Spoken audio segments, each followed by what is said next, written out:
Year 6. I'm here today to read chapter 5 of The Boy with the Bronze Axe. It's called The Day of the Tree, and I'm going to read a small part of it for you today. I've got 3 questions for you, which I'm going to share now. Okay, our vocabulary question is, what does improvise mean? We're going to predict what we think they're going to find in the cave and explain why Tenko trusts his boat so much. Okay, so you've seen our 3 questions. As we go along, I'm going to stop and answer them straight away when they pop up. I think it's a bit easier that way than waiting to the end and going through it at the end. So we look on the lookout for what improvised means, and when we find that, we'll stop and answer our first question. So, chapter 5, the day of the tree. Tenko and the children smoothed the sand, moving stones and pebbles out of their path. Then they pushed the log boat down the slope to the sea. The tree trunk was thick and heavy, but foot by foot it went down to the water. Once it was at the edge, the rest was easy. The moment it floated, it seemed to be a live thing. They pushed it slightly deeper into the water. Tenko got in the stern and pulled the boat round by the paddle so that it faced out to the sea. "Get in," he cried to the other 2. Callie and Brocken had brought with them improvised paddles made from the shoulder blades of an ox. With these, they dipped into the water on either side of the craft. From the stern, Tenko swung his wooden paddle to either side, giving a sharp twist of the blade to direct the boat. I'm going to stop now because we came across the word improvise then. So what we noticed there is that Tenko, who owns the boat, he's got his own wooden paddles. Callie and Brocken have improvised. They don't have wooden paddles because they don't have trees. So what they've done is use the shoulder blades on an ox, which would have a similar shape, and improvised means that they have made it up as they went along, really. They paddled round the bay to the north, where an outcrop of rock lifted between the sea and the sandy shore. Flatfish were often trapped in the rock pools left by shallow channel between the outcrop and the shore. Tenko rested his paddle and peered down into the water as the boat drifted quietly. There, Tenko, Brocken's quick eye, spotted the first movement in the water below them. A plaice, which is spelled Plaice, and it's a type of fish. It's not the Place. A plaice was trying to scurry away. It sank motionless onto the bed of the channel, so that its spotted skin would make it invisible in the sand. Tenko fitted an arrow into his bow. The children watched silently. The bow twanged and the arrow cleft the water and pinned the plaice to the sand. The word cleft also, it means to break the surface.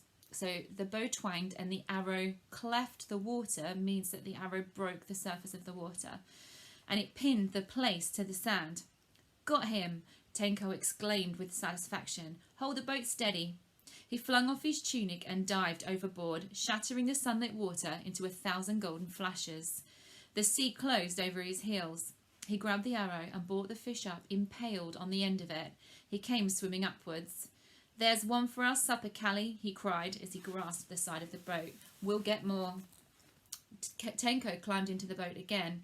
Now began the competition among the 3 of them to be the first to spot another fish. The one who saw the fish had the right to first shoot it with the bow and arrow. Callie added 2 haddock, Brocken a sole, while Tenko brought up 3 more plaice. "That's enough, Tenko," Callie laughed. "Another fish and there'll be no room for us in the boat." At last they tired of fishing with bows and arrows. "Let's push further along the coast," Tenko suggested. "I want to see what is beyond the rocks to the north." "Those are the rocks of Veron. There is often rough water off these rocks," said Callie doubtfully. "If my boat would stay afloat in the storm I came through to reach your island, it will stay afloat now," Tenko said confidently. "Maybe there will be good limpets and crabs by the rocks of Veron," Brocken said hopefully. I'm going to stop there because my second question to you is, why did Tenko trust his boat? So in that paragraph there, it said that if he'd come through the storm, that to get to the island in the first place, then he's pretty sure his boat will be able to stay afloat now in this rough water. The storm he came in was quite violent. So Tenko has a good deal of trust in his boat because it's got him here safely in the first place. Brocken, you are always thinking of your stomach, Callie laughed. So am I. So are all of us. Paddle your hardest, Tenko exhorted them. They reached the rocks of Viron and found a funnel-shaped opening leading deep into the rocks. Along the gully ran a narrow shelf of rock. Here they were able to land. As the tide was still dropping, they pulled the boat up onto the shelf. How shall we get it launched again? Callie wanted to know. Should roll it over into the water, Tenko laughed. It'll be a lot easier than pulling it across the beach. Then we'll dive in and swim for it. They clambered along the rocky shelf. Brocken was quite right. There were good limpets to be had there. Soon the flint knives were out and they were chipping away. Tenko climbed further along. Suddenly he gave a shout. Come here! There's a cave! The other two came as fast as they could over the slippery rocks. Oh, let's explore it, Brocken cried eagerly. We cannot go very far inside. It's too dark, Callie demurred. Well, we'll go a little way in and we'll wait for our eyes to get used to the darkness, Tenko persuaded her.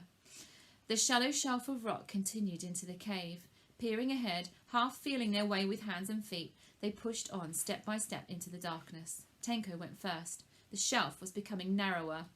We'll wait here until our eyes see better, Tenko suggested. For a few minutes they stood staring into the darkness. Tenko, is it quite so dark further on? I think I can only see the shape of rock ahead, Callie said. Let us go on a bit. Be careful though, the ledge of the rock is narrow and there is water below in the gully. They followed in Tenko's wake, their voices echoing eerily in the cave. The cave bends to the left here, Tenko warned them. Keep feeling for the cave wall. They rounded a rock and the darkness turned into a dim twilight. You're right, Callie. There is a light coming from above. The cave slopes upwards to an opening, Tenko cried. It was Brocken who first saw the strange thing in the water below the ledge. Oh, look, what's that? He cried in terror, clutching at Tenko. What is that dark thing waving its terrible arms? Is it the spirit of the cave come to snatch us? I'm going to stop there because this is what our last question is on today. I want you to have a think about what you think this object might be. So just a few seconds for you to think. I thought straight away it's going to be some kind of creature. Let's see if you were right. He turned to run and would have fallen into the water below if Tenko had not grabbed him. Tenko's heart had leaped and thudded for a second, but he saw that the object did not move any nearer to them. All at once, he knew what it was. It's not moving, it's not a creature. Stay here, he said to the others. I'm just going to go have a closer look. No, Tenko, Callie implored him. It might seize you. I do not think it will. If it is what I hope it is, it will not do us harm. Have you guessed it yet? The title of the chapter was a pretty good clue, by the way. Tenko drew his bronze axe from the deep pocket of his deerskin tunic and held it up ready. Though the arms of the thing swayed a little in the moving water, they were not extended to grab him. Tenko crouched down, crawling nearer and nearer to it as he would creep up on an enemy. One of its arms was outstretched towards him. Suddenly, Tenko dealt it a blow with his axe. There was a splintering sound, but the arm did not move. Tenko stood up and gave a cry of joy. Come here, he shouted. It is what I thought. Callie and Brocken came slowly, timidly, not quite sure of their safety. What is it, Tenko? Callie whispered, even her low voice echoed mysteriously around the cage. It is a tree, Tenko shouted triumphantly. They drew closer, staring. But trees do not grow on our island. Even bushes would not grow in a cave. Callie's voice was incredulous. I did not say it was growing. It is a tree, though, a dead tree. But how would it have got here? Brocken asked. It must have come from some other land, perhaps even my old land. It's been uprooted in the storm and the wind, and the waves have brought it here, just as they brought me here. It must have been washed into this cave and become wedged at the end of it. Now we shall try to get it out again. Get it out? Callie was astonished. Yes, it would be foolish to leave it here. We can use the trunk to make a small boat. We can use the branches too, and with the strong twigs I can make more bows and shape some arrows too. Callie and Brocken saw the sense of this at once. Another boat, perhaps for me? Brocken thought, boy-like. They bent down and tugged with Tenko. The tree moved about a foot and then it stuck. Not all their efforts would dislodge it. Oh, it's wedged in some crack in the rocks below the water, Tenko decided.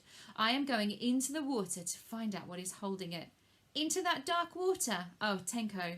Callie feared for him. Do not be afraid. I shall be all right, Callie. Tenko lowered himself into the gully. First, his knees were covered by the water. He took a step forward and sank to his waist.